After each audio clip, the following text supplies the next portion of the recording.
সর্বমঙ্গল মঙ্গল্যে শিবে সর্বার্থ সাধিকে শরণ্যে ত্র্যম্বকে গৌরী নারায়ণী নমস্তুতে।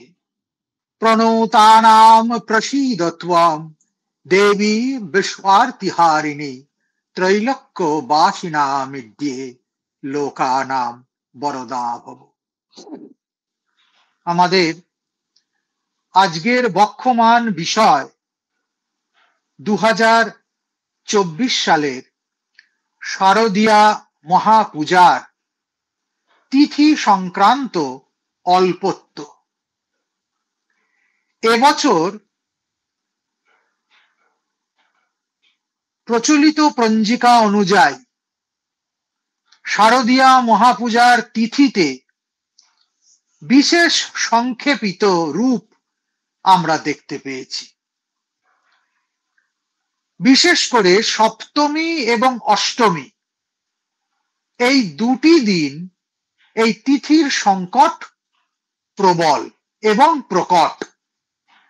শারদীয়া সপ্তমীতে এবং মহাষ্টমীতে তিথির অল্পত্ব হেতু দুর্গাপূজার এই বিরাট তিথিকৃত্য করা অত্যন্ত কঠিন হয়ে পড়েছে এবং তাই নিয়ে সর্বত্র নানান মত মতবাদ, নানান রকমের জটিলতা, সিদ্ধান্ত অপসিদ্ধান্ত দেখা যাচ্ছে।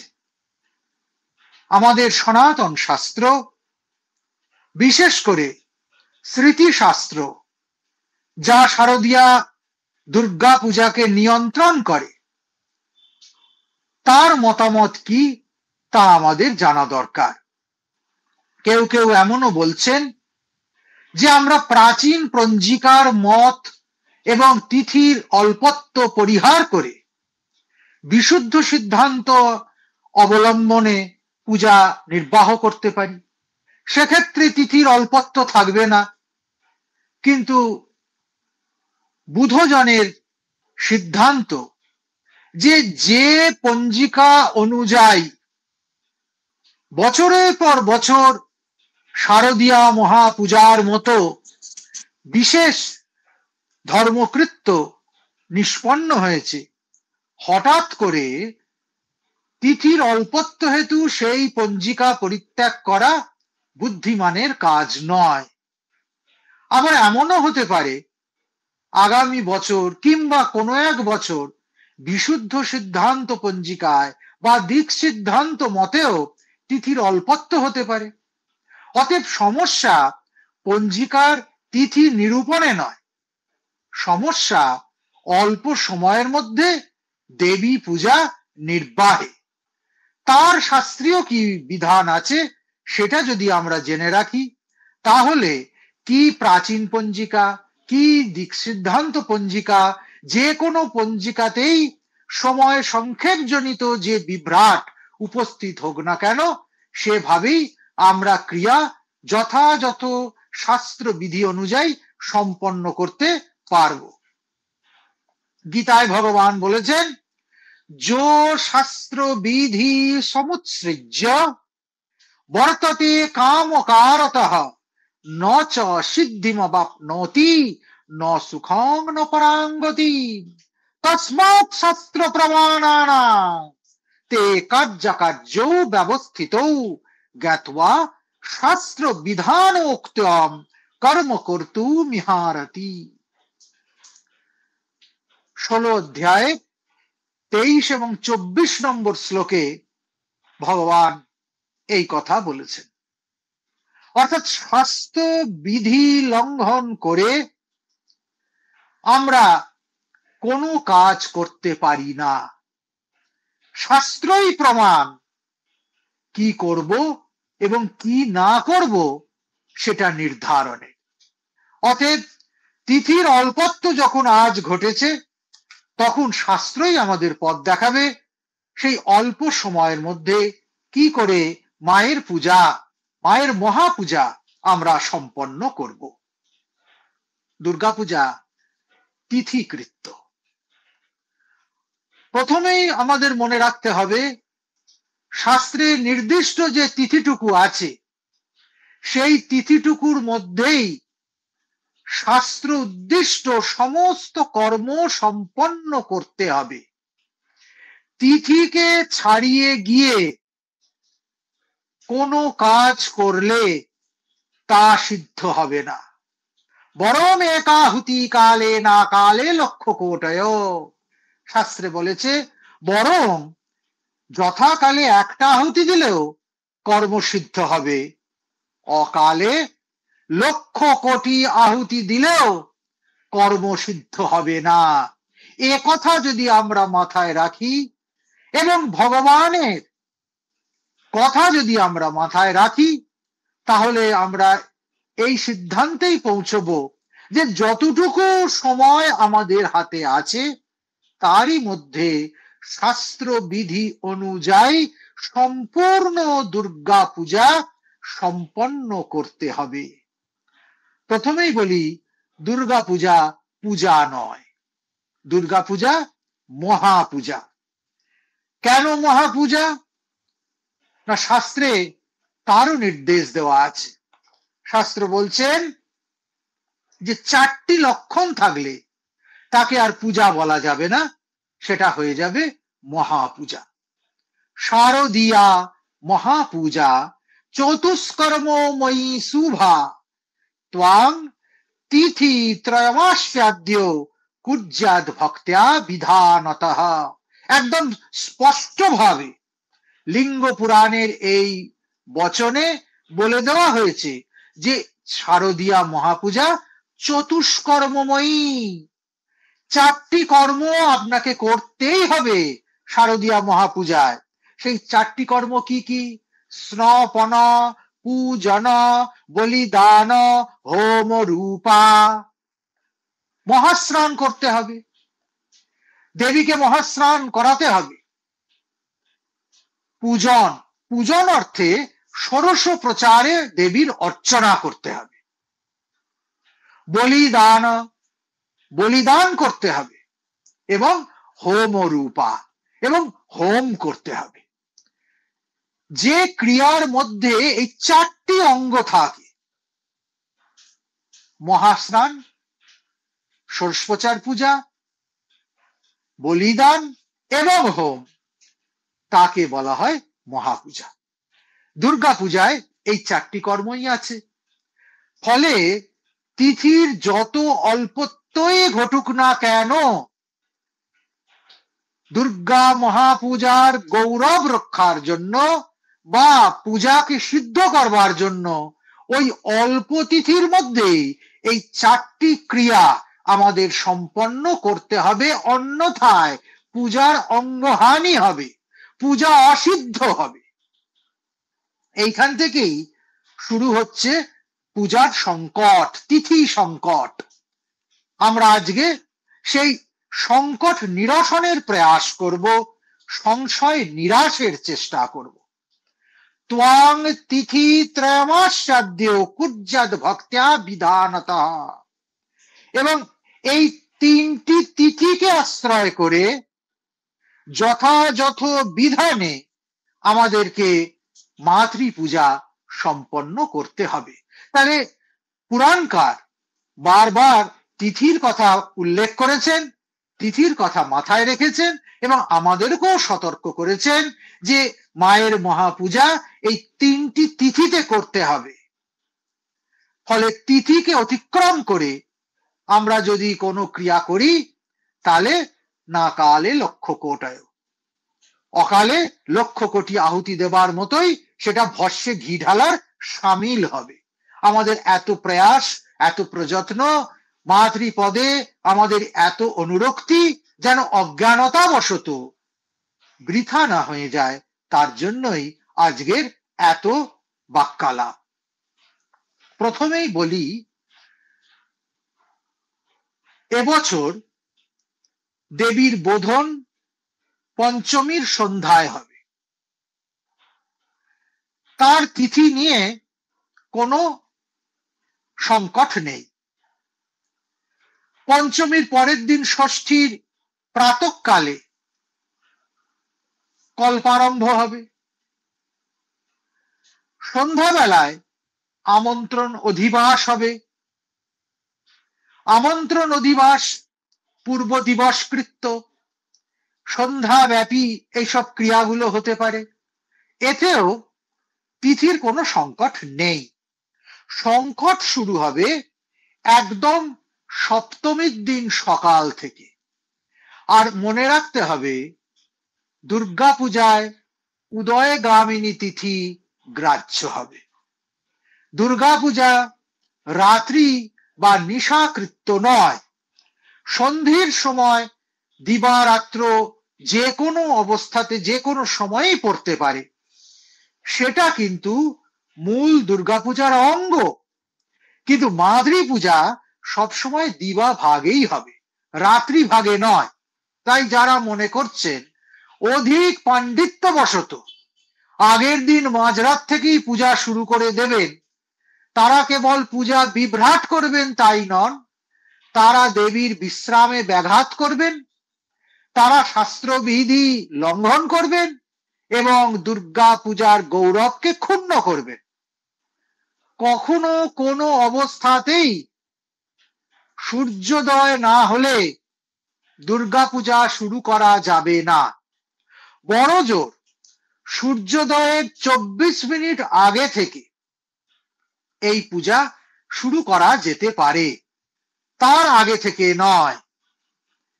আমরা সপ্তমীর দিন দেখছি সূর্যোদয় হচ্ছে দিবা 5:35। সেক্ষেত্রে সপ্তমীর দিন পূজা আরম্ভ হতে পারে 5:11 থেকে, অর্থাৎ ভোর 5:11 থেকে সপ্তমী বিহিত পূজা আপনারা চালু করতে পারেন। আর সপ্তমী থাকছে কটা পর্যন্ত? না, 7:25 পর্যন্ত পূর্বাহ্নে। অর্থাৎ 5:11 থেকে 7:25 মধ্যে আপনাকে সপ্তমী বিহিত পত্রীপ্রবেশ, স্থাপন, ঘটস্থাপন, প্রাণ প্রতিষ্ঠা, দেবীর ষোড়শ প্রচার পূজা, অঙ্গাবরণ পূজা, পার্শ্ব দেবদেবীদের পূজা, এই সমস্ত কিছু সম্পন্ন করতে হবে এবং সপ্তমীর দিন অতি অবশ্যই ষোড়শ প্রচার অর্চনা করতে হবে। এখন প্রশ্ন হচ্ছে, এই অল্প সময়ের মধ্যে 5:11 থেকে 7:25 মধ্যে এতগুলো ক্রিয়া কি করে করা সম্ভব? সেই সঙ্গে সঙ্গে আবার চণ্ডী পাঠও হবে।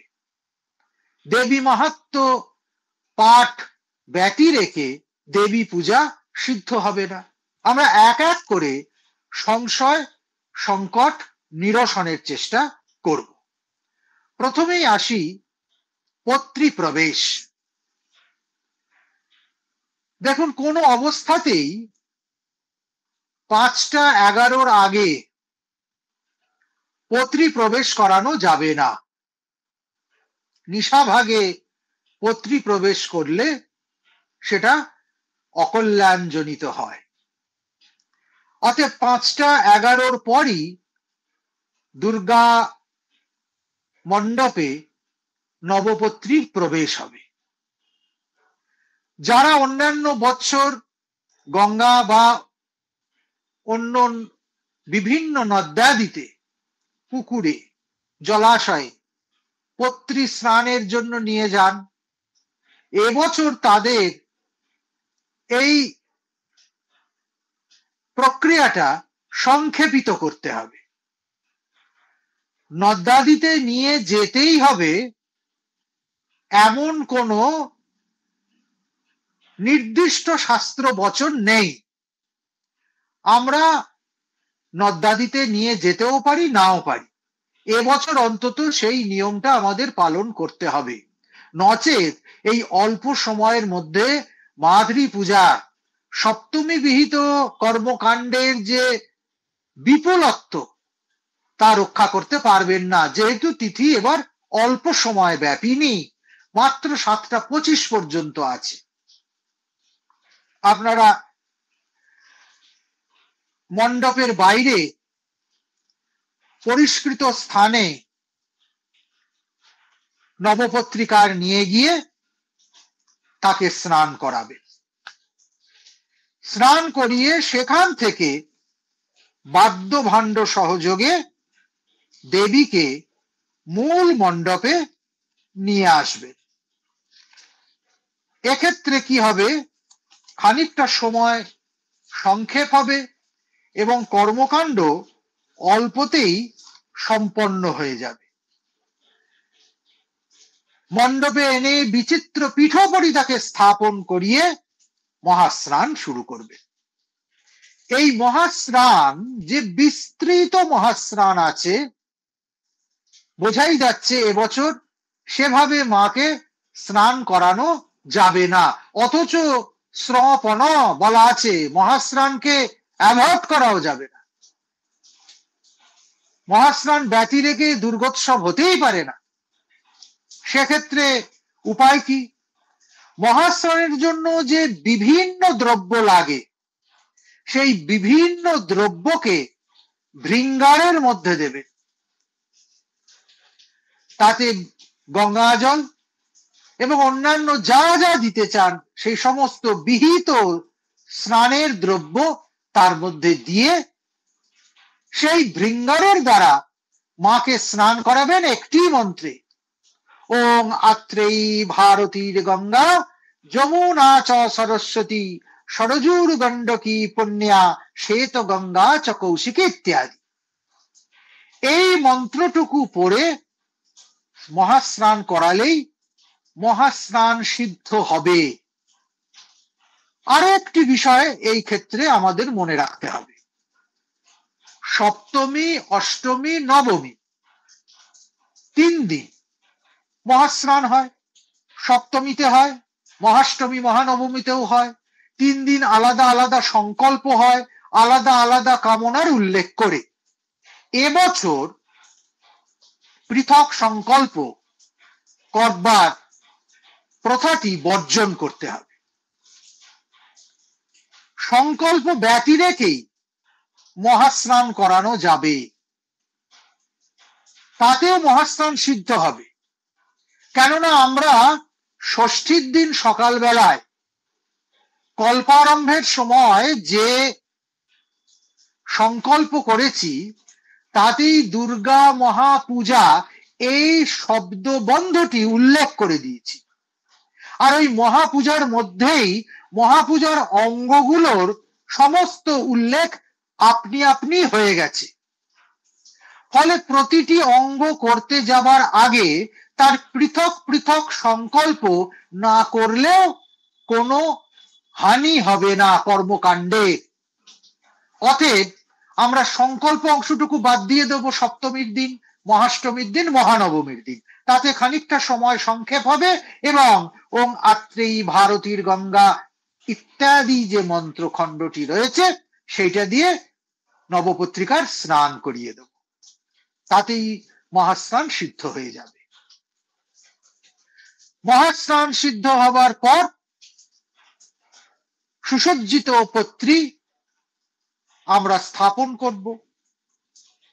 এবার আসছে ঘটস্থাপনের কথা। দুর্গাপূজায় ঘটস্থাপন একটি দীর্ঘ প্রক্রিয়া এবং বহু জায়গায় পূজকেরা বহু বহু ঘট স্থাপন করেন। এমনকি নবপত্রিকার ঘটও কেউ স্থাপন করে ফেলেন, যদিও এ সমস্তই অশাস্ত্রীয়, অজ্ঞানতা প্রসূত। এবছর ঘটের গামছার বাহুল্য বর্জন করতে হবে, নচেত সামাল দিতে পারবেন না। এবছর শাস্ত্রবিহিত 2টি ঘট আপনি স্থাপন করুন। একটি দেবী ঘট, একটি তার বামে গণেশের কাছে গণেশ ঘট। অর্থাৎ দেবীর পাদমূলে দেবী ঘট, গণেশের পাদমূলে গণেশ ঘট, এই দুটি ঘট স্থাপন করুন। মূল পূজা দেবী ঘটে করতে হবে, অন্যান্য সব পূজা গণেশ ঘটে হবে। ঘট স্থাপনে যে বৃহৎ মন্ত্র নিচয় আছে তাকেও সংক্ষেপিত করে নিয়ে আসতে হবে শাস্ত্র বিধি অনুযায়ী। সেক্ষেত্রে শাস্ত্রে একটি বিশেষ মন্ত্রের উল্লেখ আছে, রিং গঙ্গাদ্যা সরিতো সরবা সমুদ্রাশ্চ সরাংশি চ সর্বে সমুদ্রা সরিত সরাংসি জলদা নদা হ্রদা প্রশ্রবণ পুণ্যা সপাতালো মহীগতা সর্বতীর্থানি পুণ্যানি ঘটে কুরবন্তু সন্নিধি। এই মন্ত্রটি পাঠ করে আর দেবী গায়ত্রী কাত্যায়নায় বিদ্মহে কন্যাকুমারী ধীমহি তন্ন দুর্গী প্রচোদয়াৎ, এই দেবী গায়ত্রীটি দশধা জপ করে দেবী ঘট স্থাপন সিদ্ধ হতে পারে। ঠিক একইভাবে গণেশ ঘটের ক্ষেত্রেও তাই। গণেশ ঘটের ক্ষেত্রে গণেশ গায়ত্রী তৎপুরুষায় বিদ্মহে বক্রতুণ্ডায় ধীমহি তন্ন দন্তি প্রচোদয়াৎ, এই গায়ত্রীটি পাঠ করবেন এবং তার আগে হিং গঙ্গাদ্যা সরিত সর্বা ইত্যাদি মন্ত্রটি পাঠ করবেন।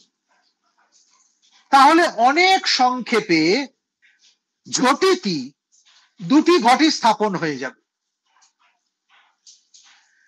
ঘট স্থাপন হয়ে গেলে এবার পূজার অন্যান্য অঙ্গগুলোর মধ্যে আসছে প্রাণ প্রতিষ্ঠা। দুর্গা পূজার প্রাণ প্রতিষ্ঠা একটি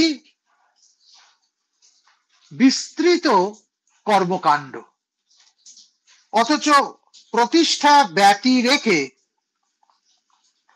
প্রাণ আবাহন না করে দুর্গাপূজা সিদ্ধ হতে পারে না। কিন্তু দুর্গাপূজায় প্রাণ প্রতিষ্ঠা করতে গেলে বহু সময় ব্যয় হয়। শুধু মূল দেবীর যে প্রাণ প্রতিষ্ঠা হয় তা তো নয়, তার সঙ্গে সঙ্গে পার্শ্ব দেবদেবীদের, চিত্রস্থ দেবদেবীদের, নবপত্রিকার, বাহন আদিদের, সখীদ্বয়, এইরকম বহু কিছুর প্রাণ প্রতিষ্ঠা করতে হয়। স্বভাবতই অন্যান্য বারে যেহেতু তিথির কোনো অল্পত্ব থাকে না, সেই জন্য প্রাণ প্রতিষ্ঠা নিয়ে আমাদের তেমন কোনো উদ্বেগও থাকে না। কিন্তু এবছর প্রাণ প্রতিষ্ঠা নিয়েও উদ্বেগ আছে, অথচ প্রাণ প্রতিষ্ঠা ব্যতি রেখে দেবী পূজা সম্ভবপর নয়। এ অবস্থায় আমাদের একটি শাস্ত্রীয় কৌশল অবলম্বন করতে হবে। সেটা কিভাবে হতে পারে? শাস্ত্রে প্রাণ প্রতিষ্ঠার সংক্ষেপে বিধি আছে, সেই বিধিটি অনুযায়ী আমরা এবার প্রাণ প্রতিষ্ঠা করব। মূলত দেবী প্রতিষ্ঠার বাক্যের মধ্যেই আমরা উল্লেখ করে দেব সপরিবার দুর্গা দেব্যা ইত্যাদি।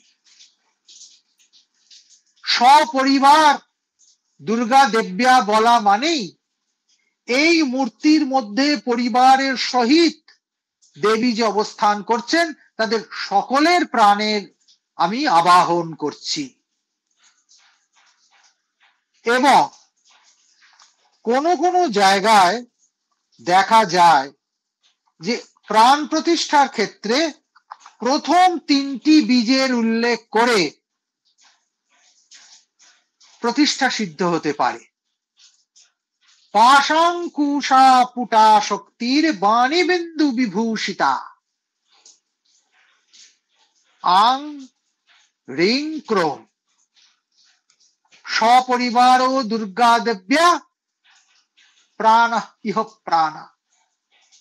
এই ক্রমে আমরা যদি প্রাণ প্রতিষ্ঠা করি তাহলে মন্ত্রটা সংক্ষেপ হয়ে আসবে, একসঙ্গে সকলের প্রাণ প্রতিষ্ঠা হয়ে যাবে। এই মন্ত্রোচ্চারণের পর কেবল পৃথক পৃথক দেবতাদের, পুরুষ যারা রয়েছেন তাদের আমরা বলবো, তাদের বক্ষে লেলিহা মুদ্রা দ্বারা স্পর্শ করে अस्मै प्राणा प्रतिष्ठन्तु अस्मै प्राणा स्खरन्तु च अस्मै देवत्व संख्यावै स्वाहा। আর দেবীদের, স্ত্রী দেবী যারা সমস্ত রয়েছে, স্ত্রী মূর্তি দেবীদের ক্ষেত্রে বলবো অশ্বৈ প্রাণা প্রতিষ্ঠন্তু অশ্বৈ প্রাণা খরন্তু চ অশ্বৈ দেবত্ব সংখ্যাওই স্বাহা। মূল প্রাণ প্রতিষ্ঠা আমি দেবীর করে দিলাম, দেবীর থেকে প্রাণ সমস্ত দেব দেবতা তার সপরিবারে এসে গেল। আর প্রত্যেকটা দেবতাদের যাদের যাদের করার কথা দেবদেবীদের বক্ষস্থল স্পর্শ করে কিংবা কবল স্পর্শ করে এই মন্ত্রটি আমরা পাঠ করে দিলাম। অন্যান্য প্রাণ প্রতিষ্ঠার যে বিস্তৃত বিধি আছে সেই বিধিবৎ এবছর প্রাণ প্রতিষ্ঠা করতে গেলে তিথি ছেড়ে যাবে, তিথির পর আর পুজো করে কোনো লাভ হবে না। অতএব এই সংক্ষিপ্ত উপায়ে এবছর প্রাণ প্রতিষ্ঠা করতে হবে। এরপর আসি ষোড়শ প্রচার নিবেদনে। ষোড়শ প্রচার নিবেদনের ক্ষেত্রে দান মন্ত্রগুলো সব বর্জন করতে হবে, অর্থাৎ দানের মহিমা সূচক যে শ্লোকগুলো আমরা পাঠ করি সেগুলো সব বর্জন করতে হবে। এমনকি ষোড়শ প্রচারের আলাদা আলাদা করে ষোড়শ প্রচার নিবেদনের সময়ও এবছর পাওয়া যাবে না। 5টা 11 থেকে 7টা 25 মধ্যে মনে রাখতে হবে আপনাকে সপ্তমী পূজা সারতে হবে। সেক্ষেত্রে কি করণীয়? সেক্ষেত্রে একসঙ্গে ষোড়শ প্রচার দ্রব্যেভ্য নম এই বলে একত্রে অর্চনা, একত্রে নিবেদন করে দিতে হবে। তাহলে ষোড়শ প্রচার নিবেদনের যে বিধি সেটিও পালন হলো, সময় সংক্ষেপ হলো, পূজার গৌরব রক্ষিত হলো। আর আগেই পূজায় বসবার আগেই সমস্ত ষোড়শ প্রচার গুলো পর সাজিয়ে রাখতে হবে। সেটা কলাপাতাই হোক, কোনো তৈজসাধারেই হোক, যেখানে যেমন মা ব্যবস্থা দিয়েছেন সেখানে তেমন ব্যবস্থাতেই সমস্তগুলো সাজিয়ে রাখতে হবে। এমনকি পার্শ্ব দেবদেবীদেরও, শিব বিষ্ণু, মায়ের সন্তান সন্ততিদের, বাহনাদিদের, মহিষাসুর ইত্যাদি যাদের যাদের ষোড়শোপচার আমরা করব বলে মনে করেছি তাদের সব ষোড়শোপচার পূর্বাহ্নে সাজিয়ে রেখে, আগেই সাজিয়ে রেখে কেবল উৎসর্গ করে দিতে হবে।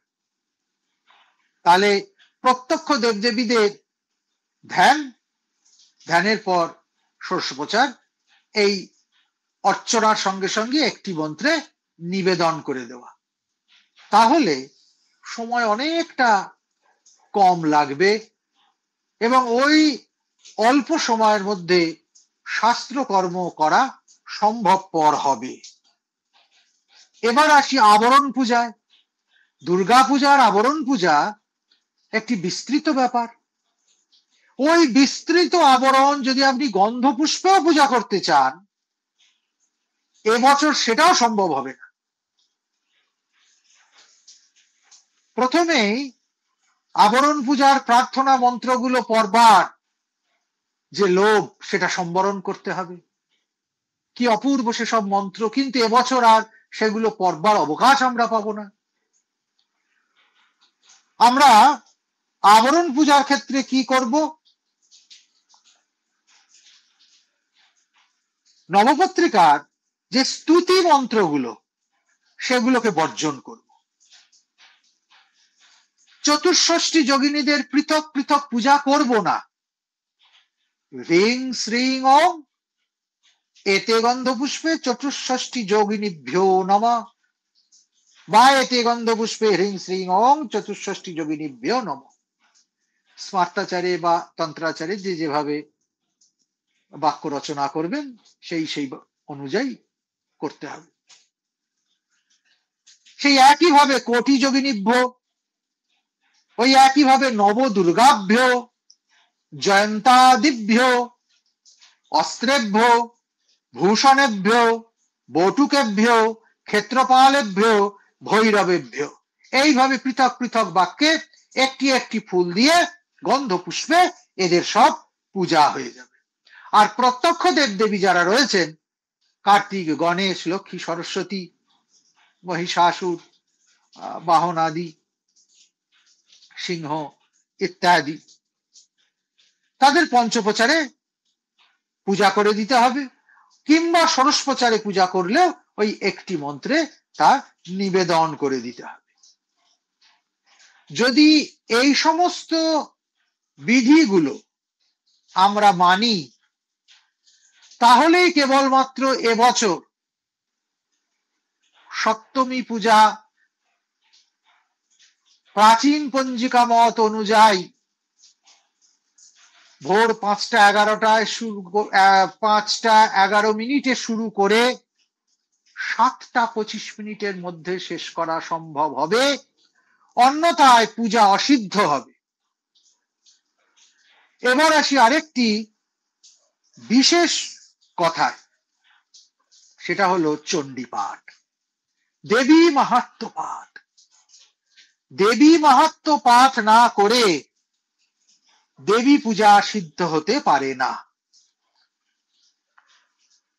কিন্তু দেবী মাহাত্ম্য পাঠ করতে গেলে যদি আপনি সকৃতাবৃত্তিও করেন, একবারও পাঠ করেন, তা তো অনেকটা সময় যাবে।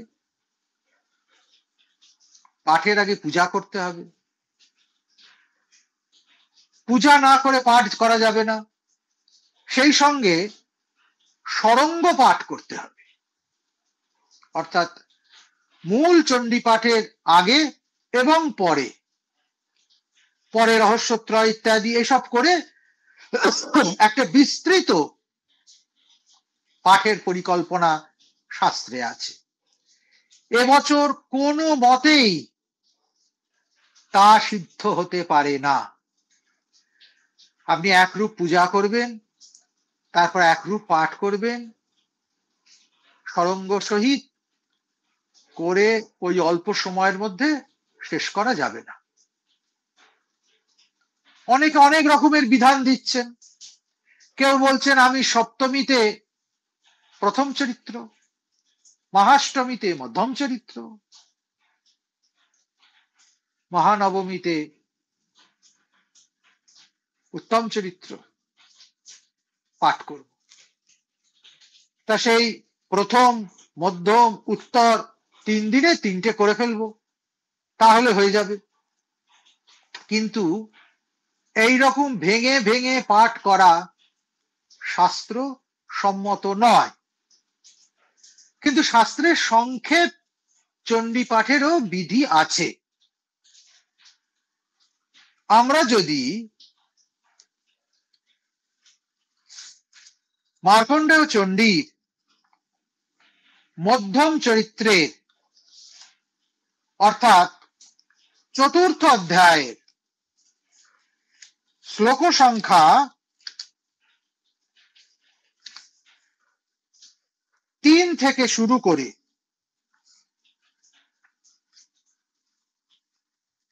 আমরা পাঠ করি একেবারে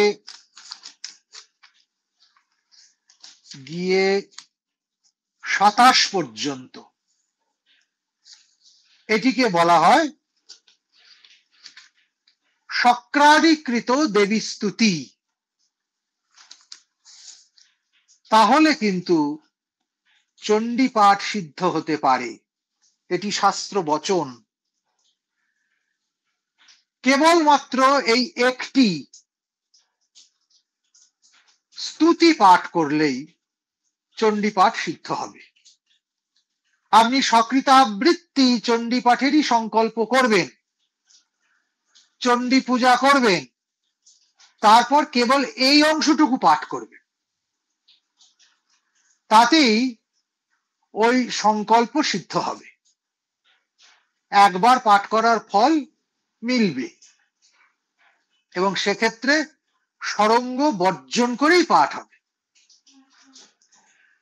যদি মনে হয় এই চতুর্থ অধ্যায়ের 3 থেকে 27 মানে 24টা শ্লোকও পড়বার অবকাশ মিলছে না, তাহলেও আরেকটি উপায় আছে। বিভিন্ন অধ্যায়ের 7টি শ্লোক আছে, সেই 7টি শ্লোক যদি আমরা পাঠ করি, সকৃতাবৃত্তি চণ্ডী পাঠের সংকল্প করে চণ্ডী পূজা করে তারপর যদি এই 7টি শ্লোক আমরা পাঠ করি, তাহলেও চণ্ডী পাঠ সিদ্ধ হবে এবং পূর্ণাঙ্গ চণ্ডী পড়বার ফল পূজক এবং যজমান উভয়ই প্রাপ্ত হবে। একে বলা হয় শ্রী সপ্তশ্লোকী দুর্গা। শিবোবাচ দেবী ত্বং ভক্ত সুলভে সর্বকার্য বিধায়িনী কলৌ হি কার্য সিদ্ধার্থম উপায়ং ব্রূহি যন্ততঃ। দেব্যুবাচ শৃণু দেব প্রবক্ষ্যামি কলৌ সর্বেষ্ট সাধনম ময়া তবৈব স্নেহেন অপ্যাম্বস্তুতি প্রকাশ্যতি। এটি আমার প্রণীত যে বিলম দুর্গা সপ্তশতী, তার 284 থেকে 285 পৃষ্ঠায় সন্নিবেশিত করা আছে। এটিও শাস্ত্রসম্মত। ওম অশ্ব শ্রী দুর্গা সপ্তশ্লোকী মন্ত্রস্য নারায়ণ ঋষি অনুষ্টুপ ছন্দ শ্রী মহাকালী মহালক্ষ্মী মহাসরস্বত্য দেবতা শ্রী দুর্গা পিত্তর্থং সপ্তশ্লোকী দুর্গা পাঠে বিনিয়োগ। এই করে এটা শুরু হবে এবং অঙ্গারি নাম চেতাংসি দেবী ভগবতী হিসা বলাদাকৃষ্য মহায় মহামায়া প্রযচ্ছতি। এটি প্রথম শ্লোক। দুর্গে স্মৃতা হরসি ভীতিমশেষ জন্তঃ শস্তে স্মৃতা মতিমতীব শুভাং দদাসি দারিদ্র দুঃখ ভয়হারিণী কাতদন্যা সর্বোপকারণায় সদাদ্র চিত্তা। এটি দ্বিতীয় শ্লোক। সর্বোপকরণায় সদাদ্র চিত্তা সর্বমঙ্গল মঙ্গল্যে শিবে সর্বার্থ সাধিকে শরণ্যে ত্রম্বকে গৌরী নারায়ণী নমস্তুতে। এটি তৃতীয় শ্লোক। শরণাগত দীনার্থ পরিত্রাণ পরায়ণে সর্বস্যার্থী হরে দেবী নারায়ণী নমস্তুতে। এটি চতুর্থ শ্লোক। সর্বস্ব রূপে সর্বেশে সর্বশক্তি সমন্বিতে ভয়ভ্রস্ত্রাহিনো দেবী দুর্গে দেবী নমস্তুতে। এটি পঞ্চম শ্লোক। রোগান শেষান অপহংসি তুष्ट्वा रुष्ट्वा তু কামান সকলান অভীষ্ট্বান ত্বমাশ্রিতানাং এবং পুণ্যনরানাং তামাশ্রিতায় শ্রয়তাং প্রয়ান্তি। এটি ষষ্ঠ শ্লোক। এবং সর্ববাধা প্রশমনম ত্রৈলোক্যাখিলেশ্বরী এবমেব তয়া কার্যম অস্মদ বৈরী বিনাশনম। এটি সপ্তম শ্লোক। এই 7টি শ্লোক যদি আপনারা পাঠ করেন একত্রে বিনিয়োগ সহকারে, তাহলেও কিন্তু দুর্গা পাঠের ফল, চণ্ডী পাঠের ফল পূর্ণাঙ্গ প্রাপ্ত হবে। আর এইটুকু পাঠ করতে খুব অল্প সময় লাগবে। তাহলে চণ্ডী পাঠ সংক্রান্ত দুটো বিকল্পই আমরা জানলাম। এক, আমরা মধ্যম চরিত্রের শক্রাধিকৃত দেবী স্তুতি পাঠ করে পূর্ণাঙ্গ চণ্ডী পাঠের ফল প্রাপ্ত হতে পারি, নচেত শিববাচ এই সপ্তশ্লোকী দুর্গা পাঠ করে আমরা চণ্ডী পাঠের ফল পূর্ণাঙ্গ রূপে পেতে পারি। এই গেল সপ্তমী কৃত্য। এবার আমরা আসব অষ্টমী কৃত্যে। মহাষ্টমী কেবলমাত্র আশ্বিনের এই যে শারদীয়া দুর্গোৎসব, তার অষ্টমীকেই মহাষ্টমী বলে। এমনকি বাসন্তী পূজার অষ্টমী ও মহাষ্টমী নয়। যাই হোক, এদিন আপনারা যথাযথ সময় মানে এদিনও সূর্যোদয় এর আগে 24 মিনিট আগে পূজা শুরু করতে হবে। এবং এই দিনটাই যেন মা পূজকের পরীক্ষা নেবেন, ভক্তের পরীক্ষা নেবেন, যে দেখি তোমরা সময়ের মধ্যে সব করতে পারো কিনা। এবার মা যতটা না মা হয়ে আসছেন তার থেকে বেশি পরীক্ষক হয়ে আসছে। তাই এদিন 5টা 11 থেকে 6টা 20 মধ্যে অষ্টমী পূজা আপনাকে সম্পন্ন করতে হবে। হাতে আর 4 মিনিট সময় থাকবে। 4 মিনিট পর থেকেই মানে 6টা 24 থেকে 7টা 12 মধ্যে সন্ধি পূজা সম্পন্ন করতে হবে। সন্ধি পূজা নিয়ে কোনো কথা আমি বলবো না, তার কারণ সন্ধি পূজার সময় নির্দিষ্ট, তার হ্রাস বৃদ্ধি হয় না। স্বভাবতই অন্যান্য বছর আপনারা যেমন ভাবে যে বিধিতে সন্ধিকালে মায়ের আরাধনা করেন, এবছর তেমনই ভাবেই করবেন। সেক্ষেত্রে তিথির হ্রাস বৃদ্ধি নেই, অল্পত্ব নেই।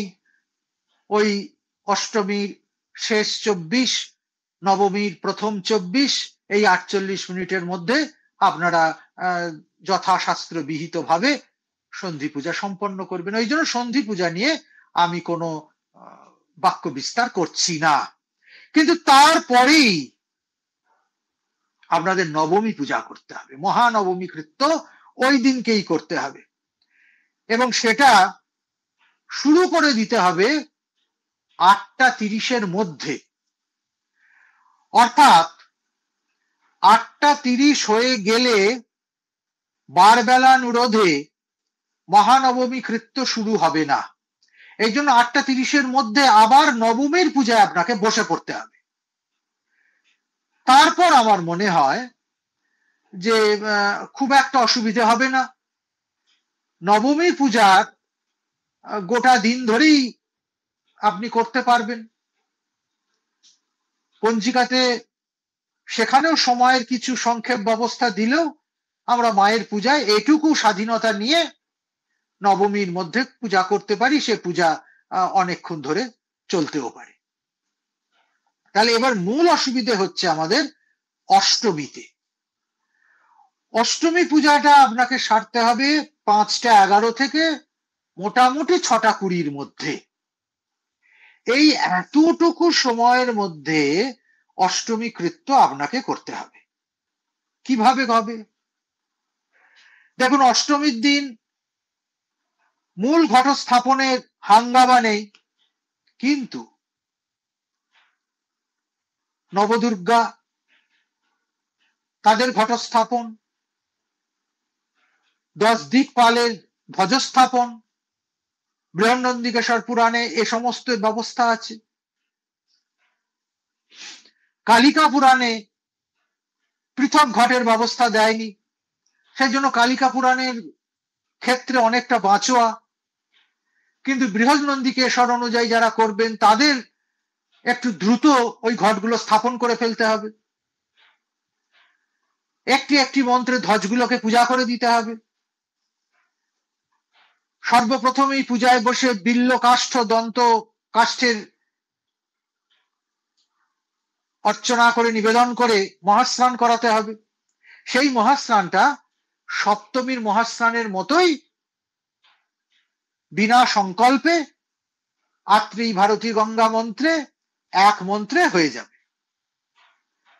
ফলে মহাস্নানের জায়গায় আমরা খানিকটা সংক্ষেপ করতে পারবো। আর তারপর সংক্ষেপ পূজা ক্রম অনুযায়ী আমাদেরকে পূজাগুলো করতে হবে।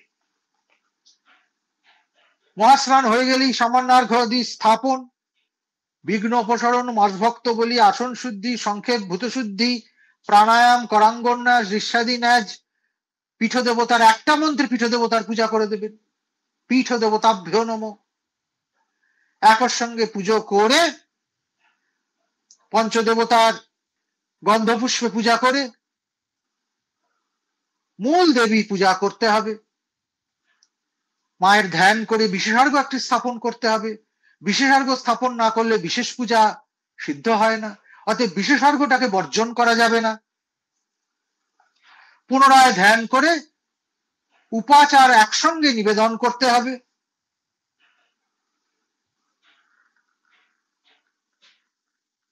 তারপর পার্শ্ব দেবদেবীদের পূজা করতে হবে, সেগুলো আপনি পঞ্চোপচারে করতে পারেন।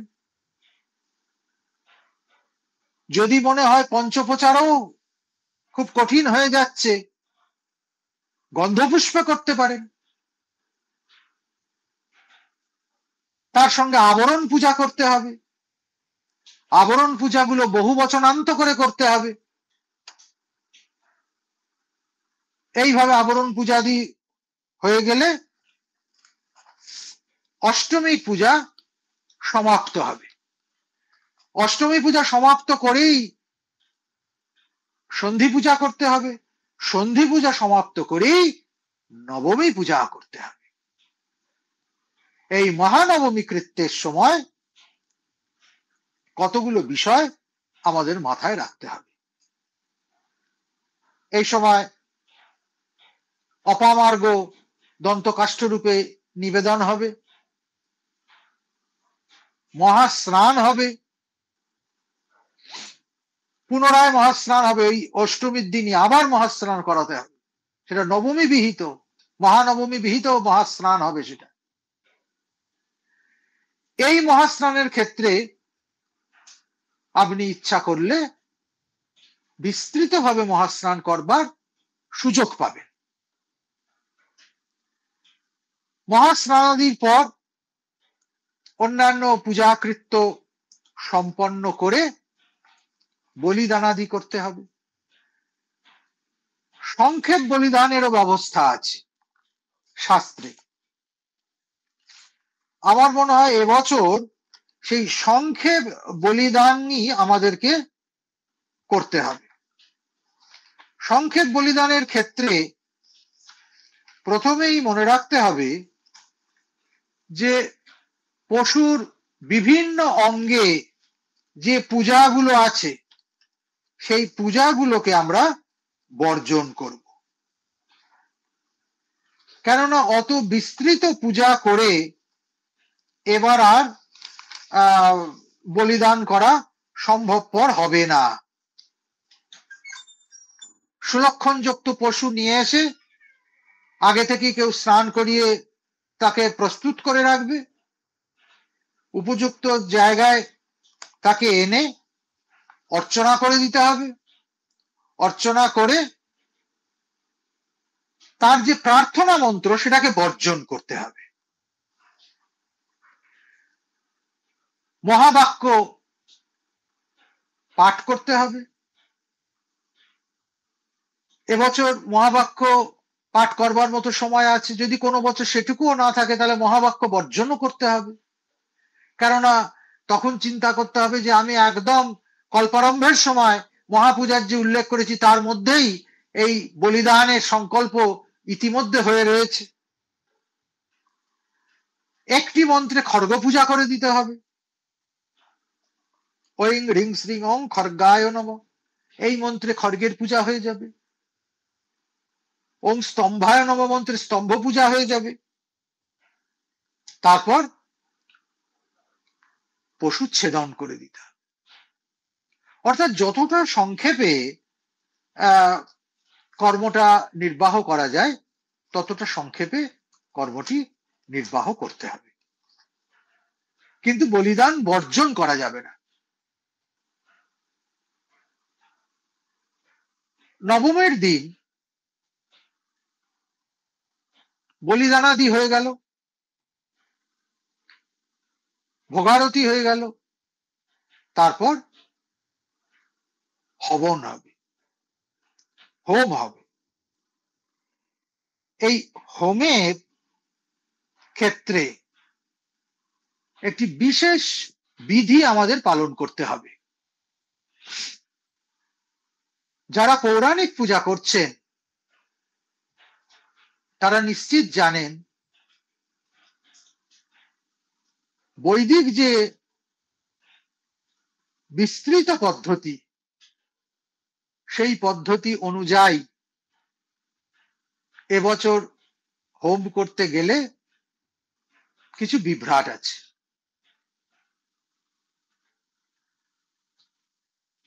সেক্ষেত্রে পৃথক কাউকে অগ্নি স্থাপনের জন্য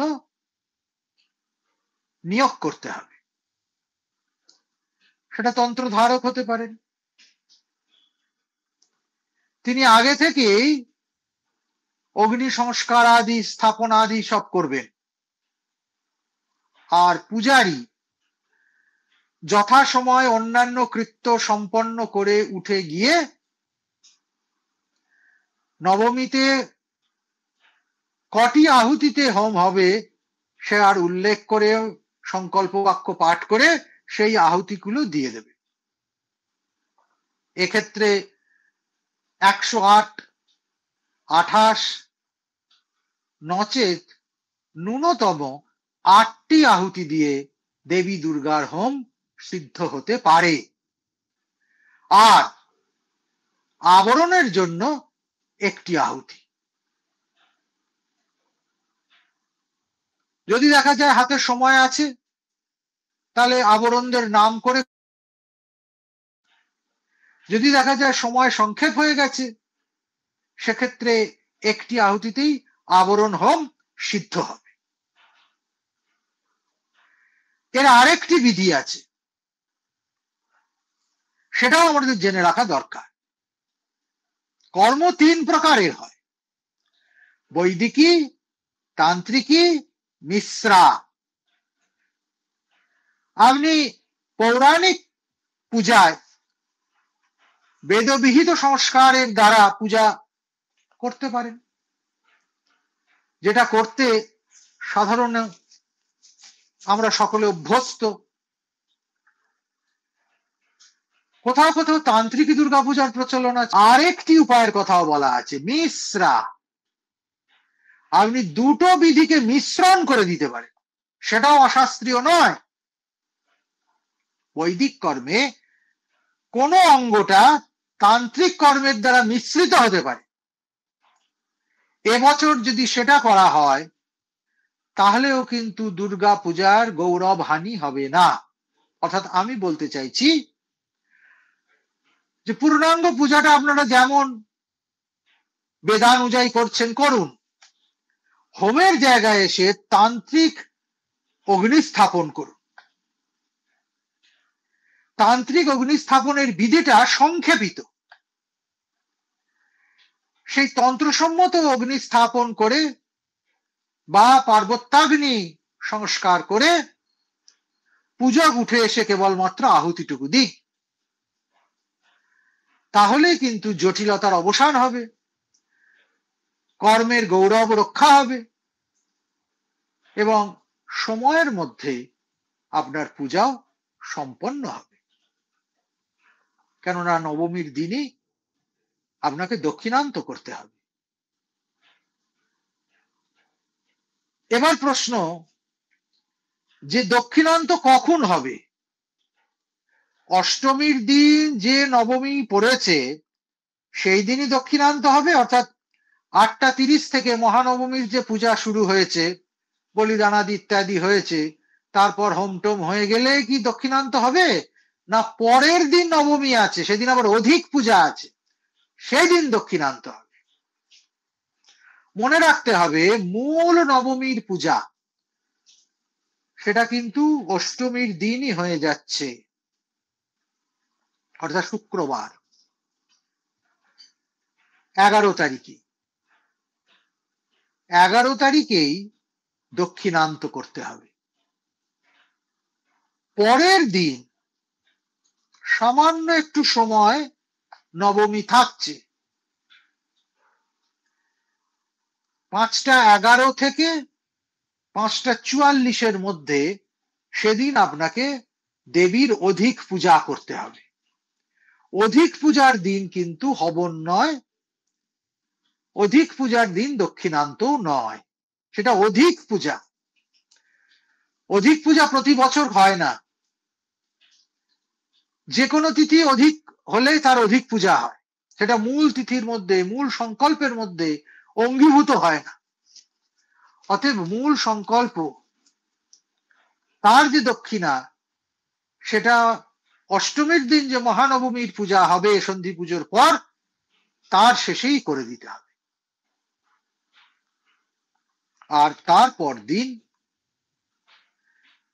কেবলমাত্র 5:11 থেকে 5:44 মধ্যে দেবীর অধিক পূজা হবে। এই অধিক পূজা আপনি পঞ্চপ্রচারে করতে পারেন, 10 বা ষোড়শ প্রচারেও করতে পারেন। অন্যান্য প্রত্যক্ষ দেবদেবীদের গন্ধপুষ্পে পূজা করতে পারেন, পঞ্চপ্রচারেও করতে পারেন। এর অতিরিক্ত কিছু করবার অবকাশ এবছর মিলবে না। স্বভাবতই অধিক পূজা সেইভাবেই সম্পন্ন করতে হবে। এইবার প্রশ্ন, কুমারী পূজা তাহলে কবে হবে? সেটা মহানবমী পূজা মানে হোম যেদিন হচ্ছে সেদিনই হবে, না তার পরের দিন অধিক পূজার দিনে হবে? অধিক পূজার দিনে হবে না, যেদিন মূল পূজা হচ্ছে অর্থাৎ 11 তারিখেই কুমারী পুজো হবে, দক্ষিণান্তের পর। হোম দক্ষিণান্ত হয়ে গেলে তারপরে কুমারী পূজা হবে। কুমারী পূজা সাধ্য এবং সামর্থ্য অনুযায়ী করবেন, তাতে তিথির কোনো এবছর বিপর্যয় নেই, বাধাও নেই। আর মনে রাখতে হবে, পরের দিন যে দশমী কৃত্য, 5:44 পর দশমী লাগছে, কিন্তু দশমী কৃত্য সম্পন্ন করতে হবে 7:03 মধ্যে, অর্থাৎ 6:45 থেকে 7:03 মধ্যে, এই সময়ের মধ্যে দশমী কৃত্য করে সমস্তটা সম্পন্ন হয়ে যাবে। যারা অপরাজিতা পূজা করেন, অস্ত্র পূজাদি করেন, তারা কিন্তু ওই সময়ের মধ্যেই অপরাজিতা পূজা, অস্ত্র যাত্রা এই সবগুলো করে রাখবে। 7:03 পর আর অন্যান্য কৃত্যগুলো করা যাবে না, এবং অস্ত্র সহিত রাজার যে অনুগমন, সেটা ওই 7:03 মধ্যে করে ফেলতে হবে। তারপরে আর সেটাকে বিস্তৃত করে নিয়ে যাওয়া যাবে না।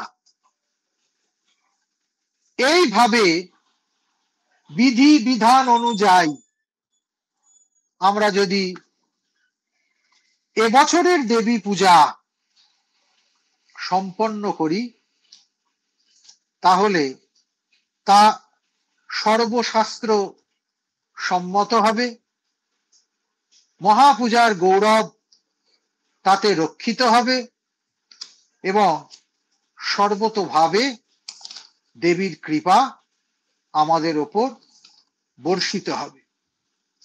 সবচেয়ে বড় কথা, দেবী নিজে বলেছেন, এবং পূজকও পূজা শেষে মায়ের কাছে প্রার্থনা করতে গিয়ে বলেন যে তার কৃপা যার উপর এসে পড়ে সে ধন্য হয়ে যায়। রাজ্যং তস্য প্রতিষ্ঠা চ লক্ষ্মীস্তস্য সদা স্থিরা প্রভুত্বং তস্য সামর্থ্যং যশো ত্বং মস্তকোপরি। হে মা, তোমার এই নাটুল পাদপদ্ম যার মাথার উপর থাকে, তার রাজ্য, তার যশ প্রতিষ্ঠা, তার ধনৈশ্বর্য, তার সামর্থ্য সমস্ত বজায় থাকে। নির্বীর্য নির্গুণ বাপি সত্যাচার ও বিভর্জিত নর পৌরুষমাপ্নতি যশোতং মস্তক।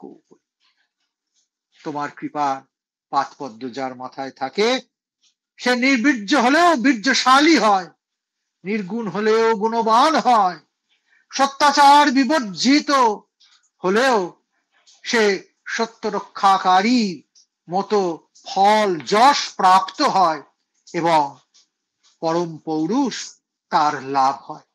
এমন কৃপাময়ী দেবী, জগজ্জননী, মহামায়া, হরিনেত্র নিবাসিনী, মহাকালের মনমনহিনী, হরবধূ, হরসুন্দরী, হর উরস বিহারিণী আমাদেরকে কৃপা করুন।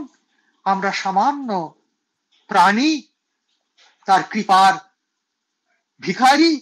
তিনি কৃপা করে আমাদেরকে দিয়ে তার সেবা করিয়ে নিন, আমরা যেন অন্তিমে তার চরণ পাই। দুর্গা।